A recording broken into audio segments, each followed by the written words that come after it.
Hello everyone, welcome back to my channel. आज हम बात करेंगे सैम्पलिंग की। ठीक है, लास्ट क्लासेस में हमने क्या देखा था, रिसर्च डिज़ाइन देखा था। तो रिसर्च डिज़ाइन में सबसे पहले हम क्या डिसाइड करते हैं, अपनी सैम्पल डिज़ाइन करते हैं कि हमें कितने लोगों पे काम करना है। ठीक है, तो इसके लिए हम बात करेंगे किस तरीके से हम अपने सैम्पल्स को सिलेक्ट करेंगे, किस तरीके से हम उन लोगों को सिलेक्ट करेंगे जिनसे हमें क्या करना है, डेटा कलेक्ट करना है। ठीक है, सैम्पल कुछ भी हो सकता है, ऐसा ज़रूरी नहीं है कि कोई ह्यूमन्स ही हो, ये आपका कोई इक्विपमेंट्स भी हो सकते हैं, किसी भी तरीके के सैम्पल्स हो सकते हैं। ठीक है, तो इसमें आपका सैम्पलिंग में क्या है, जो आपकी पूरी टोटल पॉपुलेशन है। ठीक है, तो पूरी जो टोटल पॉपुलेशन है या पीपल्स हैं, ठीक है, उसमें से उसको क्या बोलते हैं, हम यूनिवर्स बोलते हैं। ठीक है, उसको हम क्या बोलेंगे, यूनिवर्स बोलेंगे या फिर सेंसस बोलेंगे या कंप्लीट इन्यूमरेशन बोलते हैं। ठीक है, अगर आप पूरी पॉपुलेशन को अगर ले लो, मान लो मुझे किसी टॉपिक पे स्टडी करनी है कि जो हमारी यंग मदर्स हैं वो कितना स्ट्रगल कर रही हैं अपनी लाइफ में। ठीक है, तो यंग मदर्स में आपने सोचा है कि मैं 25 से 30 ईयर तक की जितनी भी यंग मदर है, 20 से 30 ईयर की जितनी भी यंग मदर्स हैं उनको रखूंगी। ठीक है, तो आपने क्या किया, 20 से 30 ईयर की जितनी भी यंग मदर्स हैं, तो वो क्या हो गया, अगर आप देश की सभी महिलाएं जो 20 से 30 साल की हैं, सबको अगर आप ले लोगे तो वो क्या कहलाएगा, कंप्लीट इन्यूमरेशन कहलाएगा। ठीक है, यानी कि आपने क्या किया, आपने सभी महिलाओं को उठा लिया अपनी रिसर्च में। अब आपने देखा है कि आपके देश में 20 से 30 ईयर की जो यंग मदर्स हैं, जो अभी नई नई माँ बनी हैं, उनको अगर आपने उन पर स्टडी करनी है, आपने पहले डेटा कलेक्ट किया कितनी हमारे देश में कितनी महिलाएं ऐसी हैं जो माँ बनी हैं। ठीक है, अभी नहीं, तो आपने देखा 10 करोड़ महिलाएं जो हैं वो न्यू मदर है, जिनके पास इन्फेंट्स हैं। ठीक है, जिनके पास 1 साल तक के छोटे बच्चे हैं। तो जब आपने ये देखा तो आपको 10 करोड़, जब आपने पूरे 10 करोड़ महिलाओं पे काम कर लिया तो वो क्या कहलाएगा, कंप्लीट इन्यूमरेशन कहलाएगा। ठीक है, आपने अपनी डेटा को क्या ले लिया, पूरे सारी की सारी महिलाएं ले ली, तो वो आपका कंप्लीट इन्यूमरेशन कहलाएगा। ठीक है, सेंसस है, यूनिवर्स भी कह सकते हो आप इसे, सेंसस भी कह सकते हो, जहाँ कंप्लीट पॉपुलेशन 130 करोड़ जनसंख्या है। ठीक है, वो आपका सेंसस, यूनिवर्स या कंप्लीट इन्यूमरेशन कहलाएगा। ठीक है, तो इसके बाद क्या है, लेकिन क्योंकि ये पॉसिबल नहीं है कि आप सारी मदर्स पे काम करो, 10 करोड़ मदर्स पे काम कर सको, तो इसी के लिए हम क्या करते हैं, 10 करोड़ पे तो हम नहीं कर सकते, लेकिन हम क्या करते हैं, उनका सैंपल ले लेते हैं। ठीक है, सैंपल मतलब 10 करोड़ में से हम डिसाइड कर लेंगे कि हम 200-300 मदर्स लेंगे, और हर एरिया की अलग अलग एरिया से, ताकि सारे इकोनॉमिक एरिया कवर हो जाएँ, सारे जोग्राफिकल एरिया कवर हो जाएँ, ताकि हम कह सकते हैं कि ये सभी मदर जो हैं ये क्या करती हैं, जो हमने 300 का सैंपल लिया है, ये उन 10 करोड़ मदर को रिप्रेजेंट कर रही हैं। ठीक है, तो सैंपल क्या होता है, इसमें सैंपल को सिलेक्ट करते हैं। ठीक है, ऑल पॉपुलेशन या पीपल्स हम क्या करते हैं, सैंपल को सिलेक्ट करते हैं। सैंपल क्या है, part of population and segment of census. ठीक है, ये आपका पॉपुलेशन का एक पार्ट है। ठीक है, जो आपकी जनसंख्या है, जो पॉपुलेशन है, उसका एक पार्ट है, एक भाग है, और आपके जो सेंसस है उसका एक सेगमेंट है। ठीक है, एक ही बात है दोनों की। तो सेंसस का सेगमेंट आप बोल सकते हो या पार्ट ऑफ पॉपुलेशन आप इसे बोल सकते हो। ठीक है, फिर आपका जो समझ में आ गया, सिंपल सी बात है, हमारे पास 130 करोड़ हमारे पास इंडियंस हैं। ठीक है, तो अगर मुझे कोई रिसर्च करनी है तो मैं पूरे 130 करोड़ लोगों पे नहीं कर सकती, तो मैं क्या करूँगी, 130 करोड़ में 500 लोगों को ले लूँगी। ठीक है, और ये मान के चलूँगी कि जो 500 लोग हैं ये उन 130 करोड़ लोगों को रिप्रेजेंट कर रहे हैं। ठीक है, फिर मैं उन 500 लोगों से डेटा कलेक्ट करूँगी। उसके बाद मैं बात मान सकती हूँ कि जो ये 500 लोगों ने जो मुझे डेटा दिया है वो क्या है, वो ये 130 करोड़ लोगों का ही डेटा है। 130 करोड़ लोग यही बोल रहे हैं जो ये 500 लोगों ने बोला है। ठीक है, तो उसके लिए सैम्पलिंग करने के बहुत सारे मेथड्स होते हैं। अब इसमें सैंपल लेते समय बहुत सारी चीज़ें सोच समझ के सैंपल लेना होगा। ऐसा नहीं है कि मैं क्या करूं, किसी भी एक गांव का सैंपल उठा लूं 500 लोगों का, तो वो एक सही से जस्टिफाई नहीं करेगा 130 करोड़ को। ठीक है, तो हमने क्या करना है, इस तरीके से सैंपल सोच समझ के लेना है कि सभी एरिया कवर हो जाए। ठीक है, सभी एरिया कवर हो जाएं, इसके अलावा सभी आपका जो इकोनॉमिक स्टेटस है वो कवर हो जाएं। तो इस तरीके से एक ही सैंपल ले लेंगे। अगर मैं देखूं कि लाइफ में स्ट्रगल कितना कम है, और ठीक है ये देखूं, और मैं सिर्फ हायर क्लास के लोगों को ले लूं तो उनका स्ट्रगल तो बहुत कम है। ठीक है, तो मुझे क्या लेना होगा, तो उनके हिसाब से तो स्टडी में स्ट्रगल बिल्कुल आएगा ही नहीं। ठीक है, अगर मैं जो हायर क्लास है उनको लूँगी तो स्ट्रगल में मुझे क्या देखना होगा, हर क्लास के थोड़े थोड़े लोगों को मुझे लेना पड़ेगा, ताकि मेरी जो फाइंडिंग्स है वो सही आए। ठीक है, तो सैम्पलिंग में बहुत सोच समझ के करते हैं। जो भी आपकी पूरी टोटल पॉपुलेशन है 130 करोड़, उसमें से कुछ लोगों को हम ले लेते हैं और ये मानते हैं कि जो आपके 130 करोड़ हैं वो यही बोल रहे हैं जो आपके 500 लोगों ने बोला है। ठीक है, वो उनको जो भी आपका सैंपल है 500 लोगों का, वो आपका 130 करोड़ को रिप्रेजेंट करते हैं। ठीक है, ठीक है। तो ये हमारे क्या कहलाएगा, सैम्पलिंग कहलाएगा। ठीक है, तो सैम्पलिंग हम इसलिए करते हैं ताकि हम क्या कर सकें, जो सैम्पल से हमें रिजल्ट मिला है, जो फाइंडिंग्स मिले हैं, जो आंसर्स मिले हैं, उनको हम जनरलाइज कर सकें। जनरलाइज का मतलब होता है कि अगर 500 लोगों ने ये बोला है कि आपको ये वाली प्रॉब्लम इस समय हमारा इंडिया सफ़र कर रहा है, तो हम क्या मानते हैं, वो सिर्फ 500 लोगों ने नहीं बोला, वो 130 करोड़ जनसंख्या, अब तो ज़्यादा हो गई है, 135-40 के आसपास हो गई है, तो जो जनसंख्या आपकी पूरी जनसंख्या है वो ये प्रॉब्लम बता रही है। ठीक है, तो सैम्पलिंग में हम क्या करते हैं, जनरलाइज करते हैं। जनरलाइजेशन का मतलब होता है जो हमें फाइंडिंग्स मिली हैं सैम्पल से, वो हम क्या करते हैं, पूरे पॉपुलेशन पे अप्लाई कर देते हैं। हम ये कह सकते हैं कि जो फाइंडिंग्स हमें आई है वो सिर्फ 500 लोग नहीं बोल रहे, बल्कि वो कौन बोल रहे हैं, पूरे 140 करोड़ जनसंख्या बोल रही है। ठीक है, तो ये हमारा जनरलाइजेशन है। ठीक है, तो हम ये मान के चलते हैं कि जो भी हमारी फाइंडिंग्स आएगी वो 500 लोग ही नहीं बोल रहे हैं, वो 500 लोग तो रिप्रेजेंटेटिव है, वो पूरी इंडिया बोल रहा है। ठीक है, तो इसको हम जनरलाइजेशन बोलते हैं, जब हम अपनी फाइंडिंग्स जो है वो अपनी पूरी पॉपुलेशन पे अप्लाई कर देते हैं। जो सैंपल से मिली है आपको फाइंडिंग्स, वो आप क्या करोगे, पूरे पॉपुलेशन पे अप्लाई कर दोगे। ठीक है, तो इसको हम जनरलाइजेशन बोलते हैं। जनरलाइजेशन का मतलब है result derived from sample apply on senses. ठीक है, जो भी आपको रिजल्ट मिला है अपने सैम्पल के थ्रू, वो आप क्या करोगे, अपने सेंसेस पे अप्लाई कर दोगे। ठीक है, तो ये आपका इसका है जिसमें आपका जनरलाइजेशन है। ठीक है, फिर आई होप आपको ये वाला समझ में आ गया होगा। ठीक है, तो जनरलाइजेशन क्लियर हो गया। तो जनरलाइजेशन बहुत इंपॉर्टेंट है, क्योंकि आपने देखा था जो एक्शन रिसर्च है उसमें हम जनरलाइज नहीं कर पाते हैं। जब हमने टाइप्स ऑफ रिसर्चेज पढ़ी थी, हमने देखा था सभी रिसर्चेज में हम क्या करते हैं, अपनी फाइंडिंग्स को जनरलाइज कर देते हैं। यानी कि किसी भी रिसर्च से जो सैम्पल बोल रहा है, रिसर्च हमने की, उस रिसर्च लगाई, उसमें सैम्पल सेलेक्ट किया, उस सैम्पल से हम डेटा कलेक्ट करके लेके आए। ठीक है, फिर हम मान के चलते हैं कि जो डेटा हमने इन सैम्पल से लिया है, जो 300, 400, 500 लोगों से लिया है, वो डेटा जो है वो पूरा इंडिया बोल रहा है। ठीक है, तो हम इसको जनरलाइजेशन बोलते हैं। लेकिन एक्शन रिसर्च में मैंने बताया था कि उसमें जनरलाइजेशन नहीं होता। क्यों? क्योंकि वो लोकल एरिया में होती है एक्शन रिसर्च। जैसे कि मान लो मुझे ये देखना है कि मेरे खुद के जो शॉप है उसकी इतनी बिक्री क्यों कम हो रही है। ठीक है, तो उसके लिए मैं कौन सी लगाऊंगी, एक्शन रिसर्च लगाऊंगी। तो वो तो सिर्फ मैं अपनी शॉप पे काम कर रही हूँ ना, मैं पूरे इंडिया के उसमें सैंपल्स पे तो काम कर नहीं रही। तो एक वो प्रॉब्लम स्पेसिफिक मॉडल पे होती है एक्शन रिसर्च। इसीलिए हम उसको क्या करते हैं, जनरलाइज नहीं कर सकते। हम ये नहीं बोल सकते कि मेरी शॉप पे इसलिए बिक्री कम हो रही है, यही रीज़न है कि बाकी सारे शॉप पे भी बिक्री कम हो रही होगी। ठीक है, तो ये क्या है, इसका इसीलिए क्या कहते हैं, जो हमारा एक्शन रिसर्च है उसमें हम जनरलाइज नहीं कर सकते हैं चीज़ों को। ठीक है, समझ में आ गया। बाकी सारी रिसर्च में हम जनरलाइज कर सकते हैं। तो सैम्पलिंग क्लियर हो गया। तो ये टाइप्स ऑफ रिसर्च में मैंने आपको बताया था कि जो हमारी एक्शन रिसर्च होती है, वो हम कोई भी एक प्रॉब्लम होती है उसका समाधान ढूंढने के लिए 1, 2, 3 महीने में हम उसकी प्रॉब्लम का समाधान कर देते हैं। ठीक है, उसका पहले हम ढूंढते हैं समाधान की, ये प्रॉब्लम चल क्यों रही है, हमारा प्रोडक्ट कम क्यों बिकने लग गया है, मार्केट में कम बिक्री हो रही है हमारी प्रोडक्ट की। तो हम क्या करेंगे, फटाफट 1-2 महीने में उसका समाधान लेके लोगों से पूछ करके डेटा कलेक्ट करके फटाफट उसका रिजल्ट निकाल देंगे। तो वहाँ पे आपका जनरलाइजेशन नहीं हो सकता, क्योंकि आपने वो स्टडी कहाँ की है, लोकल बेस पे की है, और एक स्पेसिफिक टॉपिक उसके लिए की है, ब्रांड के लिए की, एक स्पेसिफिक बस अपनी प्रॉब्लम के लिए की है। तो उसको आप जनरलाइज नहीं कर सकते हो। बाकी सभी रिसर्चेज में हम जनरलाइज कर सकते हैं। ठीक है, फिर इसके बाद है sampling and probability proportional size, PPS बोलते हैं हम इसको। ठीक है, sampling and probability proportional size. ठीक है, ये है हमारा पीपीएस। ठीक है, इसको मल्टी स्टेज सैम्पलिंग आप बोल सकते हो।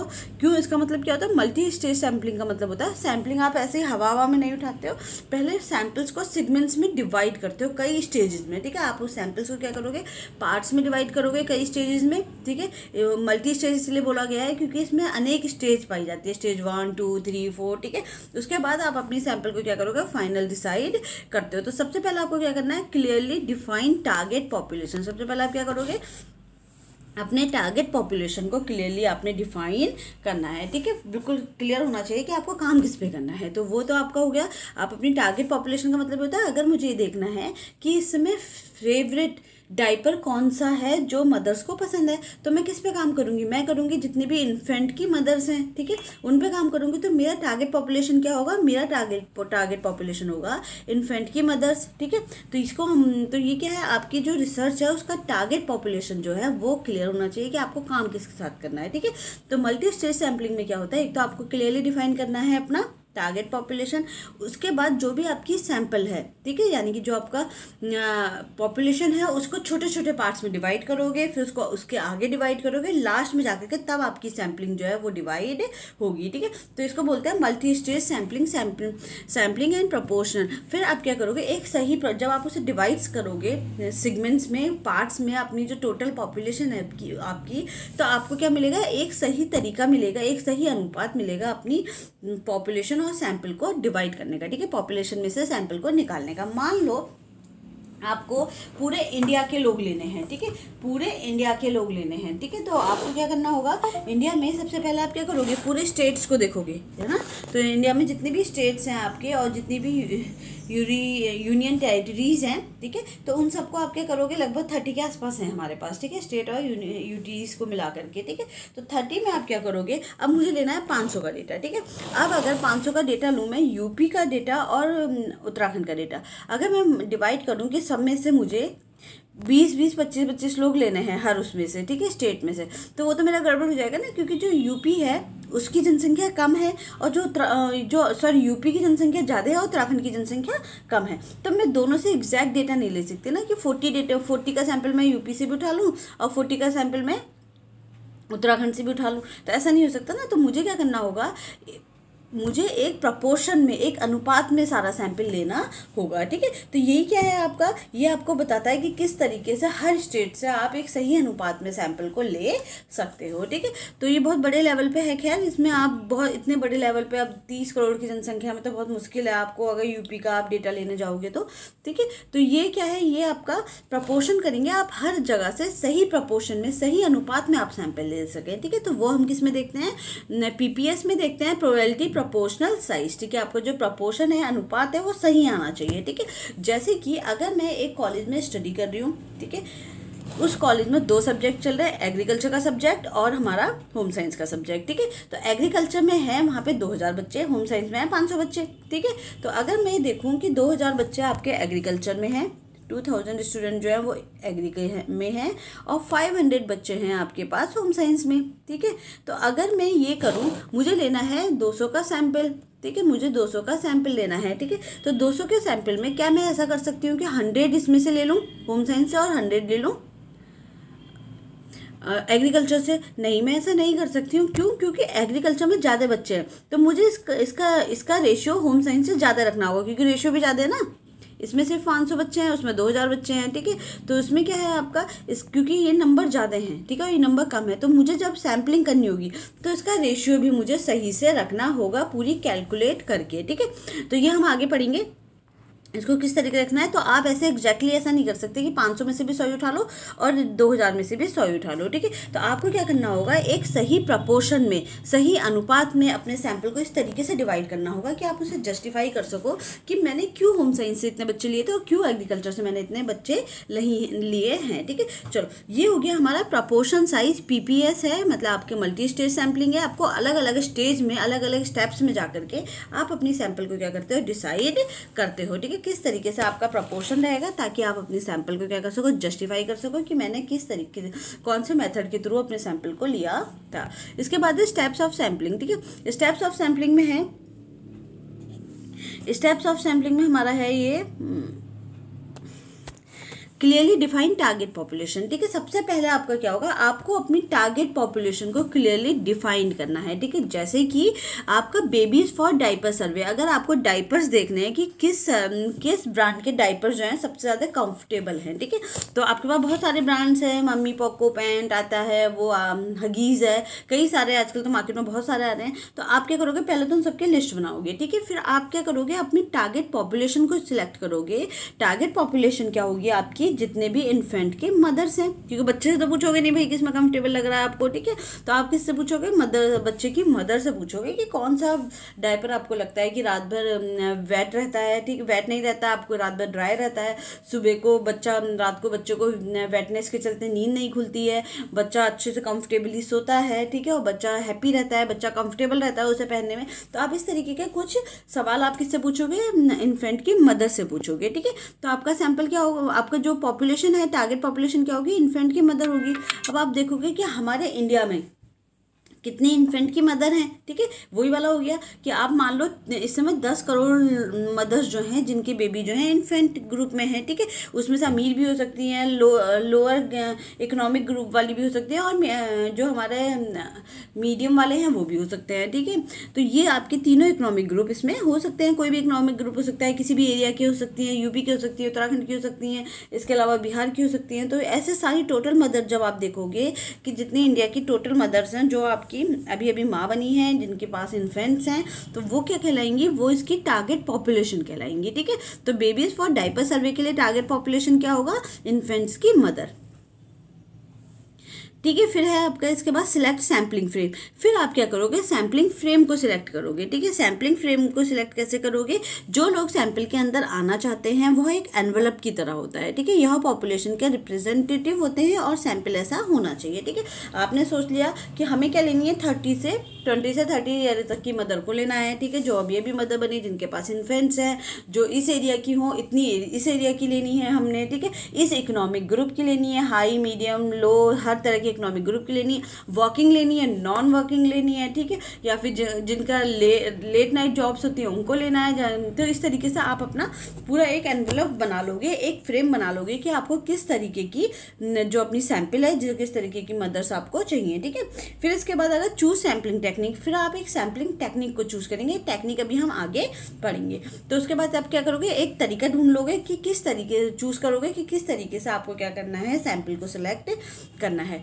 फिर है डिटरमाइन सैंपल साइज। इसके बाद आप क्या करोगे, आपका जो सैंपल साइज है उसको डिटरमाइन करोगे, उसको निर्धारित करोगे, ठीक है। कलेक्ट डेटा, फिर आप क्या करोगे, डेटा को कलेक्ट करोगे, ठीक है। आपने क्या कर लिया, डिटरमाइन सैंपल साइज। सबसे पहले तो टेक्निक्स कि मुझे कौन सी वाली टेक्निक जो है वो कलेक्ट करनी है, ये हम अभी आगे देखेंगे कितनी तरह की टेक्निक्स होती हैं, ठीक है। एक तो आपने ये किया, उसके बाद आपने ये देखा कि आपका सैंपल साइज आप क्या ले रहे हो। अब आप पूरे 10 करोड़ महिलाओं पे तो काम नहीं कर सकते। आप ये सोच लोगे कि भाई मैं तो 500 महिलाएं पे, 500 जो हमारी इन्फेंट की मदर है उन पे काम करूंगी, ठीक है। तो आपने सैंपल साइज, या हम अपने हिसाब से कर लेते हैं सैंपल साइज को, क्यों, क्योंकि अगर आप मानो PhD की रिसर्च कर रहे हो तो आपके पास टाइम लिमिटेड है। तो आप उस समय आप जितना भी आपके पास टाइम अवेलेबल है, आप उसको कह सकते हो कि भाई मैं PhD की रिसर्च कर रही हूँ और मुझे 3 साल में जमा भी करनी है, ठीक है। तो इसके लिए मेरे को लगता है कि मैं 500 पे काम कर सकती हूँ, इसीलिए मैंने 500 सैंपल लिया है। जनरली लोग 300, 400, 500 ले लेते हैं, ठीक है।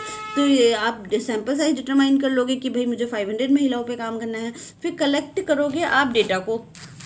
आप सैंपल महिलाओं के पास जाओगे, उन्हें बोलोगे कि भाई आप सैंपल से डेटा कलेक्ट कैसे कर रहे हैं, ठीक है। फिर आप ये बताओगे कि हम जो सैंपल है उससे डेटा कैसे कलेक्ट कर रहे हैं, ठीक है। तो आप फिर ये बताओगे कि हम सैंपल से डेटा कैसे कलेक्ट कर रहे हैं। सैंपल से डेटा कैसे कलेक्ट करेंगे ये बताओगे, घर घर जाओगे आप, मेल्स भेजोगे, इंटरव्यू कराओगे, उनके क्या क्वेश्चनर है आपका, ये सब आप उसमें बताओगे, ठीक है। फिर आप कैसे जो है सैंपल को असेस सैंपल रिस्पॉन्स रेट, आप कैसे सैंपल का रिस्पॉन्स दे रहा है, ठीक है। मतलब आप जो सैंपल का रिस्पॉन्स जो आया उसे किस मेथड से आप उसको असेस करोगे, कैसे आप अपना आंसर उसमें से निकालोगे, ठीक है। तो ये है स्टेप्स ऑफ सैंपलिंग, ठीक है। समझ में आया। सबसे पहले आप क्या करोगे, अपने डिफाइन करोगे टारगेट पॉपुलेशन को, फिर सैंपल फ्रेम अपना सोच लोगे, उसके बाद आप सैंपल टेक्निक के बारे में सोच लोगे कौन सी टेक्निक आपको यूज़ करनी है। फिर डिफाइन सैंपल साइज, आप अपने सैंपल साइज डिफाइन कर लोगे। उसके बाद डेटा कलेक्ट करने का तरीका बताओगे कि किस तरीके से आप अपने डेटा जो है वो कलेक्ट करोगे, ठीक है। उसके बाद आप लास्ट में असेस रिस्पॉन्स रेट, आप कैसे सैंपल जो है वो रिस्पॉन्स, आप जो भी रिस्पॉन्स आ रहा है उसको किस तरीके से असेस करोगे, ठीक है। डिटरमाइन सैंपल साइज के तीन चीज़ें आएंगी इसमें। एक है एडिक्वेट साइज और सैंपल साइज, ठीक है। एडिक्वेट साइज होना चाहिए सैंपल साइज का आपका बिल्कुल सही सा एक सैंपल, ऐसा नहीं है कि आप 210-20 पे काम करने लगो, ठीक है। तो आपका एक सही एडिक्वेट साइज होना चाहिए।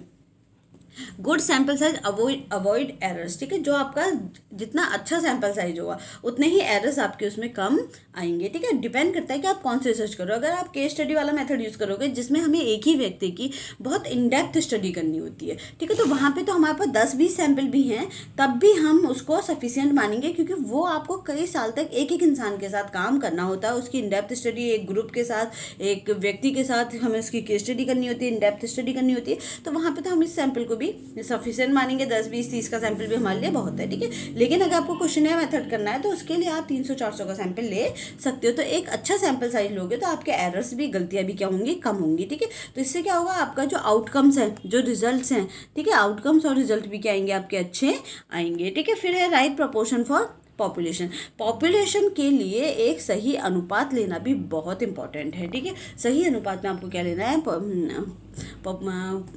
सही अनुपात में आपको सैंपल लेना है, ठीक है। फिर है टाइप्स ऑफ सैम्पलिंग, जो हमारी अभी हम टेक्निक की बात कर रहे थे, जो हमने यहाँ देखा था कि हम टेक्निक जो है, कौन सी टेक्निक जो है हम सिलेक्ट कर रहे हैं, तो उसके लिए हमारे पास कितने तरह की टेक्निक्स हैं सैम्पल्स की, वो हम पढ़ेंगे, ठीक है। तो सबसे पहला टाइप्स ऑफ सैम्पलिंग में हमारे पास कितने तरह की सैम्पल्स की टेक्निक है, एक है प्रोबेबिलिटी रैंडम सैम्पलिंग और दूसरा है नॉन प्रोबेबिलिटी रैंडम सैम्पलिंग, ठीक है। एक है प्रोबेबिलिटी, आसान सी है ये, प्रोबेबिलिटी रैंडम सैम्पलिंग और एक है नॉन प्रोबेबिलिटी रैंडम सैम्पलिंग, ठीक है। एक मेथड तो ये है कि मैं क्या करूँ, अपनी मर्जी से जो मुझे पसंद है, जो मुझे लगता है, एक मेथड ये है, मैं अपनी क्लास में गई, मुझे देखना है कि मेरे बच्चे और दूसरे सब्जेक्ट के बच्चों में मेरे बच्चों में और दूसरे सब्जेक्ट के बच्चों में कौन सा सब्जेक्ट के बच्चे ज़्यादा इंटेलिजेंट है, ठीक है। तो मुझे क्या करना है, मुझे 50 का सैंपल लेना है, तो मैंने क्या किया, अपनी क्लास के तो 20 बच्चे सब इंटेलिजेंट ले लिए, ठीक है, और जो दूसरा सब्जेक्ट है उसके सारे 20 बच्चे बेवकूफ़ ले लिए, ठीक है। तो ये क्या होगा, ये यहाँ पे क्या होगा, नॉन प्रोबेबिलिटी सैम्पलिंग मैंने ली है, कुछ ना कुछ मैंने उसमें बायसनेस करके अपने हिसाब से सोच समझ के वो सैंपल लिया है, ठीक है। इसके विपरीत मैं क्या करूँ, उस क्लास में जाकर के बस बिना सोचे समझे ऐसे ही कोई भी 20 बच्चे उठा दूँ कि तुम उठ जाओ और दूसरे क्लास के भी ऐसे ही उठा दूँ, उसके बाद मैं उसमें काम करूँ, तो वो क्या कहलाएगा, प्रोबेबिलिटी रैंडम सैम्पलिंग कहलाएगा, ठीक है। इसमें मैं बिना सोचे समझे लूँगी, कोई पक्षपात नहीं करूँगी, कोई बायसनेस नहीं करूँगी, बस ये जो भी आ गया मैं उसके साथ काम करूँगी सैंपल में, ठीक है। और नॉन प्रोबेबिलिटी में मैं क्या करूँगी, मैं अपना सोच समझ के अपने फायदे के अनुसार सैंपल लूँगी, ठीक है। तो हमेशा नॉन प्रोबेबिलिटी गलत नहीं होता है, ये जो एक्सपर्ट हैं वो इससे बहुत अच्छा काम कर सकते हैं, ठीक है, लेकिन क्योंकि इसमें बायसनेस होती है तो इसको बहुत अच्छा नहीं माना जाता है, ठीक है। तो प्रोबेबिलिटी रैंडम सैम्पलिंग में है नॉन जीरो प्रोबेबिलिटी, तो इसको क्या बोलते हैं, प्रोबेबिलिटी भी सैम्पलिंग बोल सकते हो, रैंडम सैम्पलिंग बोल सकते हो और नॉन जीरो प्रोबेबिलिटी सैम्पलिंग बोल सकते हो, ठीक है। सभी को सिलेक्ट होने का पूरा हक आता है इसमें, ठीक है। इसमें क्या है, इसमें पूरा हक है कि हर कोई क्या हो सकता है, सिलेक्ट हो सकता है, कोई बायसनेस नहीं आएगी इसमें, कोई सब्जेक्टिव ओपिनियन नहीं होगा, ठीक है, कि मैं कोई अपना सोच के, अपना विचार लगा के, अपने दिमाग लगा के लोगों को सिलेक्ट नहीं करने वाली हूँ। इसमें 1000 पीपल्स में से हर व्यक्ति को चुने जाने का इक्वल चांस होता है, यानी कि 1/1000, ठीक है, हर किसी को चुने जाने का इक्वल चांस इसमें है।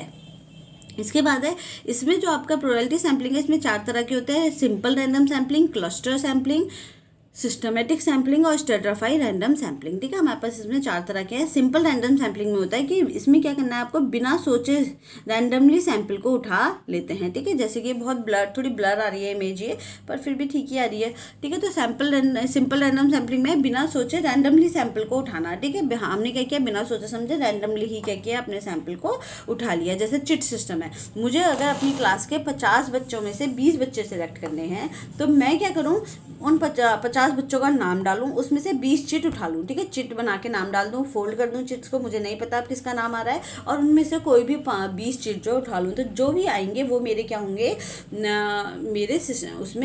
मेरे रिसर्च का पार्ट होंगे, ठीक है, मेरा सैंपल वही होगा, ठीक है। तो ये तो सिंपल रैंडम सैम्पलिंग हो गया, जिसका एग्जांपल है चिट सिस्टम। या मैं क्लास में जाऊँ ऐसे ही बिना सोचे समझे बस 20 बच्चों को बोल दूँ कि तुम उठ जाओ, ठीक है, ऐसे ही सोचे समझे जिस पे मेरी उंगली गई वो उठता जाएगा, ठीक है। मैंने कुछ सोचा समझा नहीं, बस मुझे जो दिखाई दे रहा है मैं उसको उठाती जा रही हूँ, ठीक है। तो ये क्या है, ये आपको सिंपल रैंडम सैम्पलिंग कहलाएगा, ठीक है। फिर है क्लस्टर सैम्पलिंग। क्लस्टर सैम्पलिंग में हम क्या करते हैं, इसमें कोई नेचुरली अकरिंग ग्रुप लेते हैं, ठीक है। जैसे कि कोई ग्रुप आपका बना हुआ है, प्राकृतिक रूप से कोई ग्रुप बना हुआ है, तो हम इसमें क्या करते हैं, नेचुरल अकरिंग ग्रुप लेंगे, ठीक है। क्लस्टर में बांट के अकॉर्डिंग टू सिमिलर प्रॉपर्टीज, ठीक है। क्लस्टर में बांट के आप क्या करोगे, जो उसको क्लस्टर में बांट दोगे, क्लस्टर का मतलब होता है ग्रुप, ठीक है, एक तरीके से ग्रुप में बांट दोगे, और किसके अकॉर्डिंग वो बना हुआ होगा, सिमिलर प्रॉपर्टीज के अकॉर्डिंग वो बना हुआ होगा, ठीक है। इसमें हम सबको उठा लेते हैं, पूरे के पूरे ग्रुप को, ठीक है। बिटवीन ग्रुप होगा, ये क्या होगा, ग्रुप के अंदर होगी रिसर्च इसमें, ठीक है।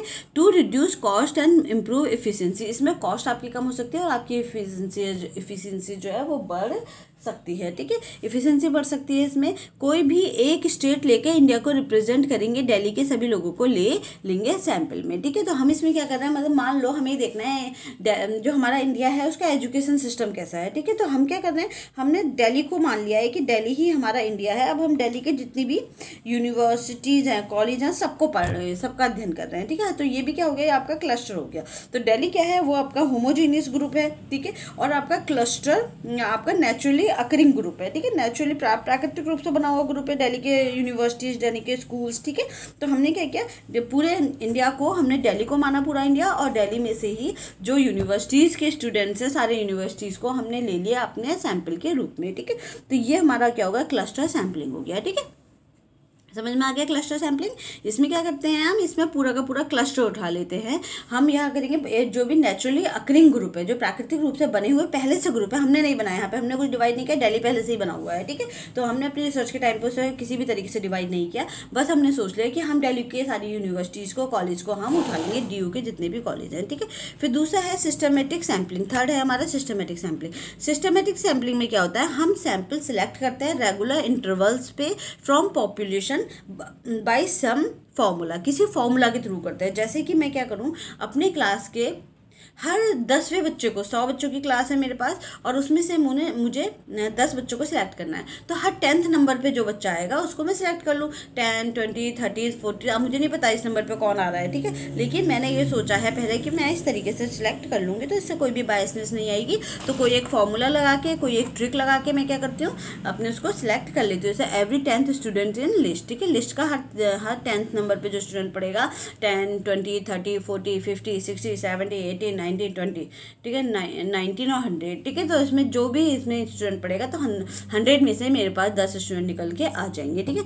Sample selected by at a regular interval, sample को क्या करते हैं हम, रेगुलर इंटरवल पे सिलेक्ट करते हैं from population by some formula, कहाँ से, पॉपुलेशन से और किसी फॉर्मूला के द्वारा उसको कैलकुलेट करते हैं, ठीक है। Every 10th student in list, और लिस्ट का हर 10वां स्टूडेंट हमारा होता है, ठीक है। इसके बाद है आपका divide into homogeneous segment then sample लेते हैं, ठीक है। इसमें आप क्या करोगे, होमोजीनियस सेगमेंट को डिवाइड करोगे और देन सैंपल लोगे, उसके बाद हम सैंपल लेते हैं, ठीक है। होमोजीनियस सेगमेंट को आप डिवाइड करोगे और उसके बाद क्या लोगे, आप सैंपल लोगे, ठीक है। तो ये स्ट्रैटिफाइड रैंडम सैम्पलिंग है। इसमें आप क्या करते हो, होमोजीनियस सेगमेंट में डिवाइड कर देते हो, ठीक है। जैसे कि मान लो आपको अपने कॉलेज पे काम करना है, ठीक है। तो कॉलेज में अगर आपको काम करना है तो आपने क्या किया, अब देखो इसको पहले पढ़ लेते हैं, फिर मैं बताती हूँ आपको। डिवाइड इनटू होमोजीनियस सेगमेंट मतलब आप एक समान सेगमेंट पे, एक समान ग्रुप में जिसमें एक जैसे लोग होंगे उसको उसमें डिवाइड कर लेते हो, फिर उसमें से सैंपल लेते हो। जैसे यहाँ तो हम पूरा का पूरा क्लस्टर ही उठा ले रहे थे क्लस्टर सैम्पलिंग में, यहाँ पे पूरा क्लस्टर नहीं उठाते,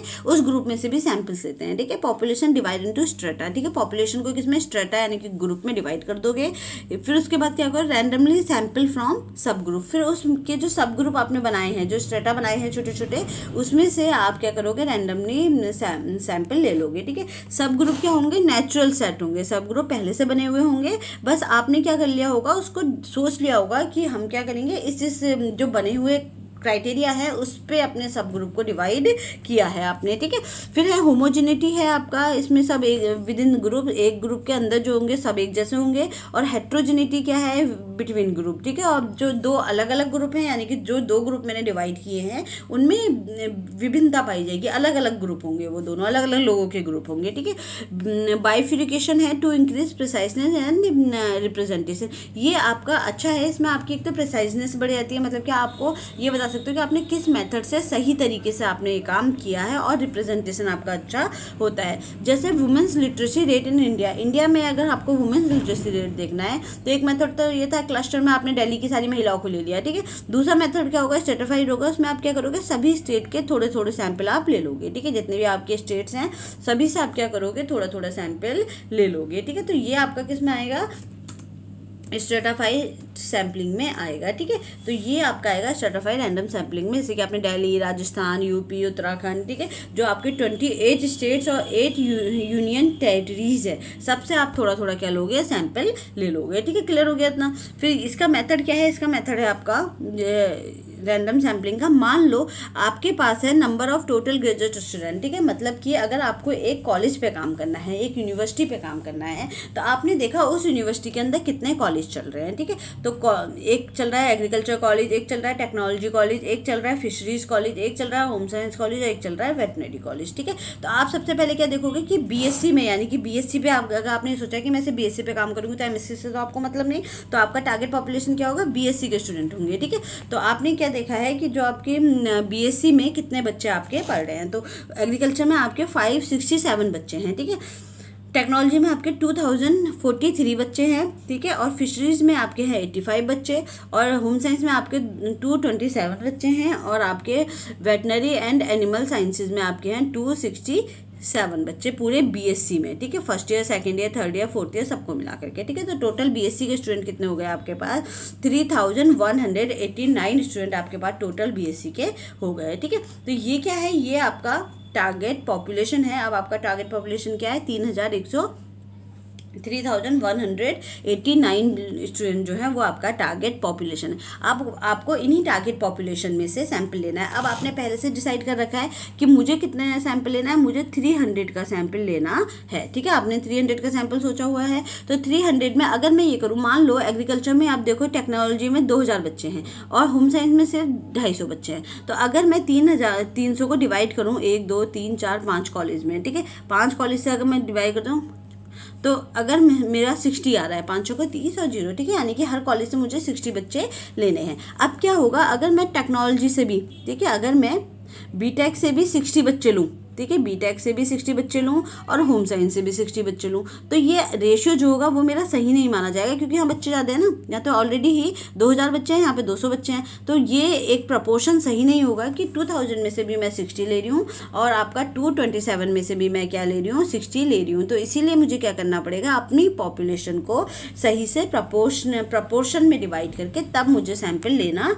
होगा। तो इसका मेथड क्या है? इसका मेथड है आपका, मान लो आपके पास सैंपल साइज ये आया है, ठीक है, टोटल आपके पास कितने हैं? टोटल नंबर आपके पास कितना है? 3098 जो अभी हमने देखा, जिसमें से नंबर 1 है आपका 5, एग्रीकल्चर में 567 बच्चे थे, टेक्नोलॉजी में 2043 बच्चे थे, और आपका जो ये है फिशरीज़ है इसमें 85 बच्चे थे, और इसका होम साइंस में 227 बच्चे थे, और आपका वेटनरी में आपके 267 बच्चे थे, ठीक है। तो इतने अंदर आपके पास यूजी स्टूडेंट है टोटल। तो टोटल कितना हो गया? एन कितना हो गया आपका? 3198 एन हो गया आपका, ठीक है। तो अब आप क्या करोगे? इसको डिवाइड करोगे। कैसे डिवाइड करोगे? एक तो आपने जो स्मॉल पॉपुलेशन डिवाइड किया है, ठीक है, मतलब कि आपने एक तो स्मॉल एन कितना हो गया आपका? कैपिटल एन तो आपको हो गया, कैपिटल एन हो गया है आपका 3198, ठीक है, 3198 हो गया कैपिटल एन, और स्मॉल एन क्या होगा? जो नंबर आपने सोचा हुआ है कि मैं इतना का सैंपल लूँगी 300, ठीक है। तो अब आपको क्या करना है? 300 आपने सोचा हुआ है, ठीक है, कि मुझे 300 का सैंपल लेना है, और 3198 आपका टोटल पॉपुलेशन है, ठीक है, जो आपका टारगेट पॉपुलेशन है, ठीक है, ये आपका टारगेट पॉपुलेशन है। तो आप क्या लगाओगे? एक फॉर्मूला लगाओगे, उस फॉर्मूला के थ्रू आप सही से अपना सैंपल निकाल सकते हो, ठीक है।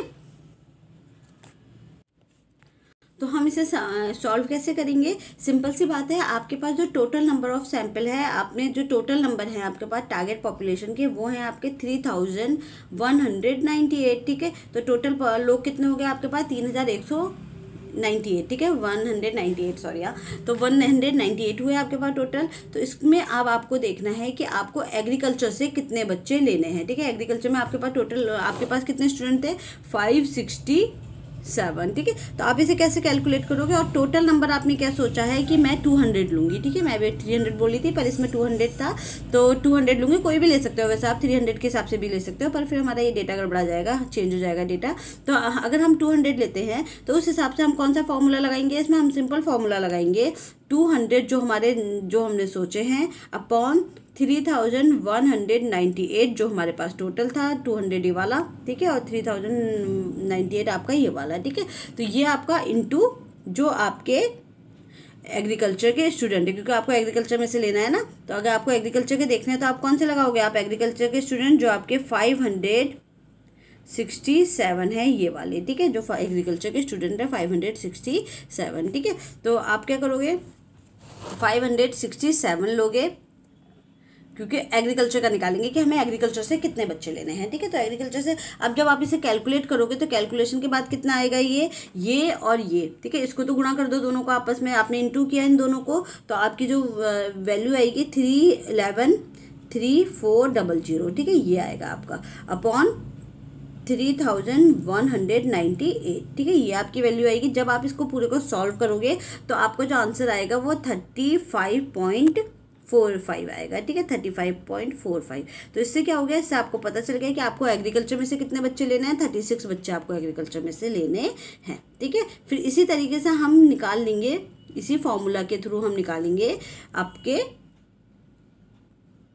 दूसरा कौन सा है, टेक्नोलॉजी से, ठीक है। टेक्नोलॉजी में देखो आपका सिंपल है, 2043 बच्चे हैं, ठीक है, और हमें 200 का तो हमारा टोटल सैंपल है, सॉरी आपके पास 200 का टोटल सैंपल है, ठीक है, इसमें से लेना है। और आपका जो टारगेट पॉपुलेशन है वो है 3198 और एग्रीकल्चर में बच्चे कितने हैं, 2043, ठीक है। तो जब आप इसे सॉल्व करोगे तो 128 आ जाएगा, जैसे हमने अभी पुराना वाला सॉल्व किया था। इन दोनों को गुणा करना, ठीक है, और फिर इन दोनों को आपस में भाग कर देना, ठीक है। तो आपके पास कितना आ जाएगा, 128 आ जाएगा। इसी तरीके से हम क्या करेंगे, फिर इसी तरीके से हमें निकालना है फिशरीज़ का। तो फिशरीज़ में तो सबसे कम बच्चे हैं, तो इसको हम कैसे निकालेंगे, 200/3198 इंटू 85। तो इसमें से जो बच्चे आएंगे वो भी कम आएंगे, सिर्फ 6 बच्चे लेने थे हमें फिशरीज में से, ठीक है। तो सिर्फ 6 का डेटा हम फिशरीज में से हमें लेना था, ठीक है। इसके बाद आपका नेक्स्ट है फिर होम साइंस से अगर आपको लेने हैं तो होम साइंस में कितने हैं, आपका जो 200 आपने सोचा हुआ है, इतना का सैंपल करोगे, 3198 आपका टोटल है इंटू 227, ठीक है। तो इसमें आपके पास कितने आएंगे, कैलकुलेट करोगे तो इसमें आपके पास 14 स्टूडेंट्स आएंगे, ठीक है।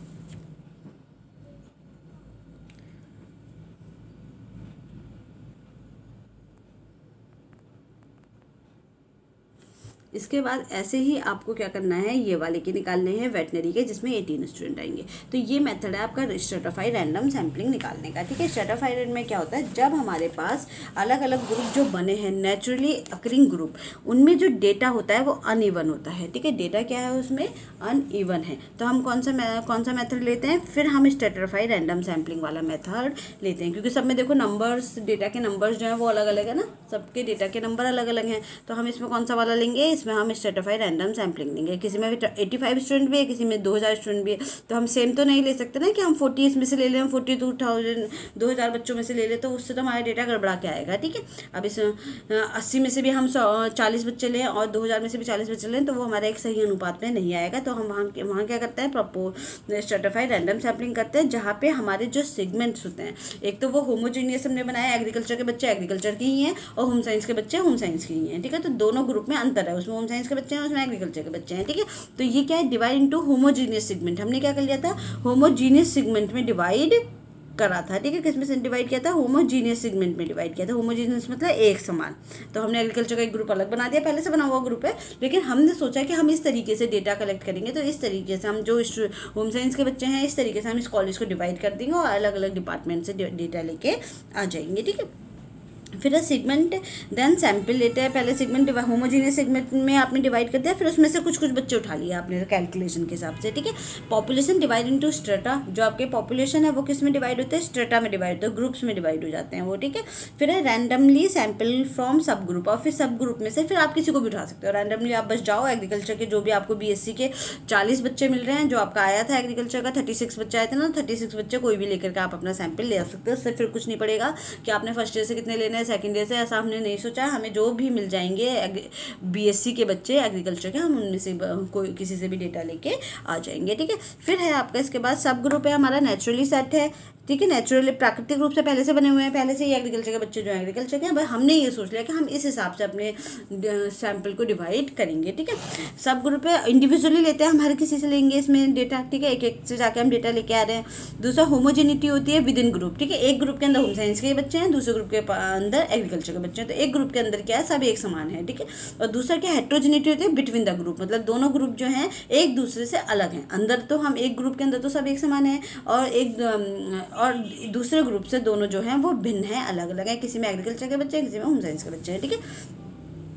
फिर है तो इससे क्या होगा ना, आपको बहुत अच्छा वो मिलता है कि आप अपने जब आप रिसर्च में जाओगे तो आप एग्जैक्ट एक एक चीज़ अपने वाइवा में बता सकते हो कि हमने जो है किस मेथड के थ्रू ये वाले सैंपल को सिलेक्ट किया है। तो इसमें कोई भी क्वेरी नहीं उठती और आपका जो डेटा भी फाइंडिंग्स भी आएगी ना, वो बहुत रियल आएंगी, क्योंकि आपने बहुत सोच समझ के एक कैलकुलेशन के थ्रू डेटा जो है वो कलेक्ट किया है, अपने सैंपल को सिलेक्ट किया है, ठीक है। तो ये है आपका stratified random sampling I hope आपको समझ में आ गया होगा। तो इसके अलग अलग मेथड्स हैं कैलकुलेट करने के।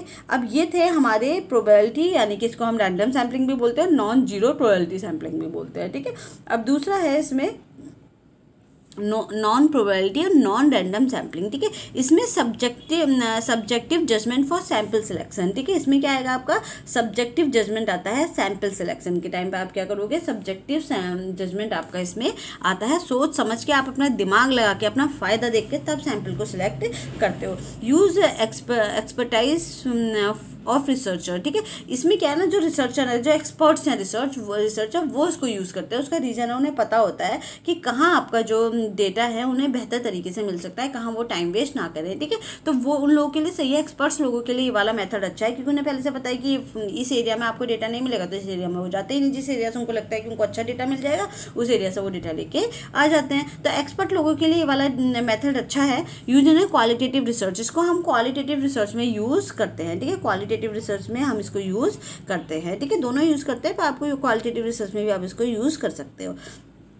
इसके अंदर पहला है कन्वीनियंस सैम्पलिंग, ठीक है। कन्वीनियंस सैम्पलिंग में क्या होता है आपका, इसमें आप sample selected conveniently for researcher, इसमें आपका जो रिसर्चर है वो अपने फ़ायदे के अनुसार क्या करता है, सैम्पल को सिलेक्ट करता है। सैम्पल विद लीस्ट एफर्ट, जो आपको लीस्ट एफर्ट में मिल जाएगा, आसानी से मिल जाएगा। मतलब कि अगर आपको क्या करना है, कोई बीमारी से रिलेटेड डेटा लाना है, तो आप क्या करोगे, अपने घर के बगल वाले हॉस्पिटल में चले गए, जो आपके घर के सबसे पास पड़ता है, वहाँ से डेटा कलेक्ट करके लेके आ गए। तो इसको बोलेंगे कन्वीनियंस सैम्पलिंग, ठीक है। जो आपके लिए क्या होगा, लीस्ट एफर्ट्स में आपको जो डेटा मिल जाए, आपको बहुत ज़्यादा मेहनत नहीं करनी पड़ी, पड़ोस में गए और जाकर अपना डेटा कलेक्ट करके ले आए, ठीक है। तो ये आपका लीस्ट एफर्ट सैम्पलिंग है, ठीक है। फिर इसके बाद है क्वाटा सैम्पलिंग। क्वाटा सैम्पलिंग क्या होता है, divide into sample of real population. आप क्या करते हो, डिवाइड कर लेते हो अपने सैंपल को रियल पॉपुलेशन में, ठीक है। जैसे कि अभी हमने स्ट्रेटिफाइड रैंडम सैम्पलिंग में भी थोड़ा थोड़ा ऐसा सही ये भी। तो क्वाटा सैम्पलिंग में क्या होता है, जैसे कि आपने देखा होगा कि अगर मान लो आपके शहर में 60% तो मेल हैं और 40% जो हैं वो फीमेल हैं, ठीक है। 60% तो पुरुष हैं और आपके 40% जो हैं वो आपकी क्या हैं, फीमेल हैं, ठीक है। तो ये मेल हो गए और ये फीमेल हो गए। तो आपका रेशियो कितना हो गया, 60:40, ठीक है। अब आपको लेना है 100 लोगों का सैंपल लेना है, ठीक है। 100 लोगों का आपको अगर सैंपल लेना है, तो उसमें से आप क्या करोगे, 100 लोगों में से 60 लोग तो आप मेल के लोगे, क्योंकि इसका रेशियो ज़्यादा है, और 40 लोग लोगे आप फीमेल, ठीक है, क्योंकि इसका रेशियो इससे कम है। तो आपका जो डेटा होगा वो क्या होगा, 60:40 होगा, ठीक है। इसी को हम क्या बोलते हैं, क्वाटा सैम्पलिंग बोलते हैं। Divide into sample of real population, real population में डिवाइड कर लेते हैं। एग्जाम्पल, अगर 50% मेल एंड 50% फीमेल पॉपुलेशन है, तो हम सैंपल भी 50-50 रेशियो में लेंगे, ठीक है। पॉपुलेशन के अकॉर्डिंग सेम प्रपोर्शन में सैंपल लेते हैं, ठीक है। किसके अकॉर्डिंग, पॉपुलेशन के अकॉर्डिंग क्या करोगे आप, सही सेम अनुपात में सैंपल लेते हो। ये आपका है क्वाटा सैम्पलिंग, ठीक है। फिर है जजमेंट सैम्पलिंग। जजमेंट सैम्पलिंग में क्या होता है, result can be influence by subjective opinion, ठीक है। इसमें आपका जो रिजल्ट है वो आपका सब्जेक्टिव ओपिनियन के कारण क्या हो सकता है, इफेक्ट हो सकता है। जजमेंट सैम्पलिंग में ये पर्पसिव सैंपल होता है। जैसे मान लो मैं एक्सपर्ट हूँ, मुझे पता है कि फलाना बंदे से मुझे बहुत अच्छा डेटा मिलेगा, तो मैं वहाँ ही जाके डेटा लूँ, फालतू टाइम वेस्ट ना करूँ अपना। तो वो क्या है, जजमेंट सैम्पलिंग है, ठीक है। तो उससे क्या होगा, लेकिन उससे भी हो सकता है, क्या पता कोई और इंसान उससे भी अच्छा डेटा दे सकता था, लेकिन मेरी सोच के हिसाब से वही अच्छा दे सकता है, ठीक है। तो इससे मेरी क्या हो सकती है, जो स्टडी है, जो रिजल्ट है, वो क्या हो सकता है, इन्फ्लुएंस हो सकते हैं।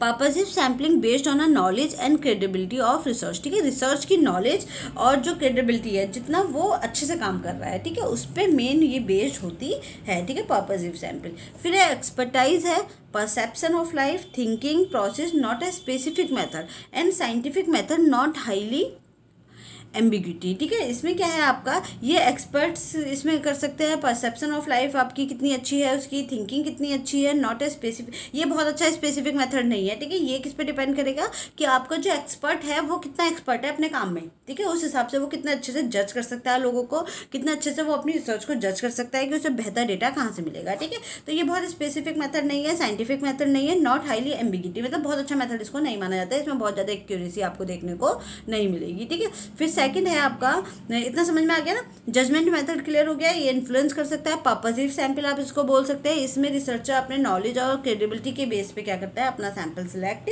करता है, उसे जो लगता है कि कहाँ से उसको अच्छा डेटा मिल जाएगा। बहुत एक्सपर्ट लोगों को पता होता है कि उन्हें डेटा कहाँ से अच्छा मिलेगा, तो उनके लिए तो बहुत अच्छा वो है। लेकिन कुछ जैसा हम जैसे हैं आलसी टाइप के लोग, उनके लिए मेथड अच्छे नहीं है, क्योंकि वो क्या करेंगे, वो अपने फायदे के डेटा ज़्यादा ढूंढेंगे। ठीक है, फिर इसका आपका जजमेंट सैम्पलिंग हो गया। इसके बाद लास्ट है आपका स्नोबॉल सैम्पलिंग। ठीक है, स्नोबॉल सैम्पलिंग में क्या है, ये चेनिंग सैम्पलिंग इसको बोलते हैं, चेनिंग सैम्पलिंग बोलते हैं। ठीक है, ये वहाँ हम यूज़ करते हैं जहाँ पे क्या है, सैंपल आपका बहुत कम है, जहाँ सैंपल ढूंढने में समस्या होती है। जहाँ पे सैंपल ही बहुत कम है तो वहाँ हम कौन सा मेथड यूज़ कर लेते हैं, चेनिंग मेथड यूज़ कर लेते हैं। ठीक है, तो यह जहाँ सैम्पलिंग ढूंढने में समस्या होती है, रिसर्चर कुछ सैंपल सिलेक्ट करता है। ठीक है, रिसर्चर क्या करता है, कुछ सैंपल सिलेक्ट करता है। ठीक है, यहाँ सैंपल आगे कुछ सैंपल को सिलेक्ट करेगा, और ये सैंपल क्या करता है, आगे कुछ और सैंपल को सिलेक्ट करता है। नए सैंपल आगे कुछ नए सैंपल सिलेक्ट करेंगे, इसी तरीके से सो ऑन चलता रहता है। जैसे मान लो मुझे जो है कुछ इस तरीके के लोगों पे काम करना है जो इस एरिया में बहुत कम है, जैसे डाउन सिंड्रोम बहुत लोग कम है। ठीक है, तो मैंने क्या किया, डाउन सिंड्रोम जितने मेरे एरिया में थे उनको बांट दिया। ठीक है, फिर उनसे बोला कि जो जितनी डाउन सिंड्रोम लोगों को आप जानते हो आप उनको दे दो। ठीक है, फिर उन्होंने क्या किया, आगे अपने जितने लोगों को वो जानते थे उन्होंने उन लोगों को वो डेटा क्वेश्चन में पास कर दिया। ठीक है, फिर इसी चेन के थ्रू क्या है, वो मेरे पास वापस आ गया। ठीक है, तो इसको बोलते हैं स्नोबॉल सैम्पलिंग। ठीक है, जैसे कि अगर मुझे किसी पर्टिकुलर ऐसे लोगों पे काम करना है जो बहुत कम है हमारे उसमें, मान लो जिस एरिया में मैं रहती हूँ उस एरिया में बिहार के बहुत कम लोग हैं। ठीक है, तो मुझे बिहार के लोगों पे काम करना है, तो मैंने क्या किया, मैंने जो मेरे एरिया में 2-4 बिहार के लोग हैं उनको सैंपल उनको पकड़ा दिए, क्वेश्चन है 100 क्वेश्चन है। मैंने कहा तुम अपना भी भर लो और जिन्हें तुम जानते हो उनको पास ऑन कर देना। तो जितने लोगों को वो जानते होंगे उन्होंने पास ऑन कर दिया, उन्होंने भी यही बोला कि तुम जितने लोगों को जानते हो तुम आगे पास ऑन कर देना। तो इसी रूट से वो सैंपल सारे भर करके मेरे पास वापस भी आ गए। तो चेन बन जाती है, इसमें चेनिंग सिस्टम हम इसे बोलते हैं, और इसे हम सैंपल चेनिंग सिस्टम हम इसे बोलते हैं। ठीक है, जहाँ ढूंढने में समस्या होती है, रिसर्चर कुछ सैंपल सिलेक्ट करता है, वह सैंपल आगे कुछ सैंपल को सिलेक्ट करते हैं, फिर नए सैंपल आगे कुछ नए सैंपल्स को सिलेक्ट करते हैं, सो ऑन इस तरीके से आगे चलता जाता है। ठीक है, तो ये हमारी क्या है, ये सारी आपकी टोटल, ये सब आपकी क्या है, ये सब आपके टाइप्स ऑफ रिसर्चेज हैं, जिसमें आपने देखा प्रोबेबिलिटी रैंडम सैम्पलिंग और नॉन प्रोबेबिलिटी रैंडम सैम्पलिंग बहुत इंपॉर्टेंट टॉपिक है, कई बार इससे क्वेश्चंस आए हुए हैं एग्जाम में। ठीक है, तो अच्छे से पढ़ लीजिएगा।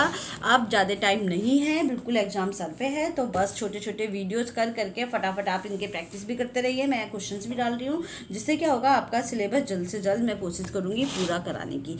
Thank you everyone, have a nice day.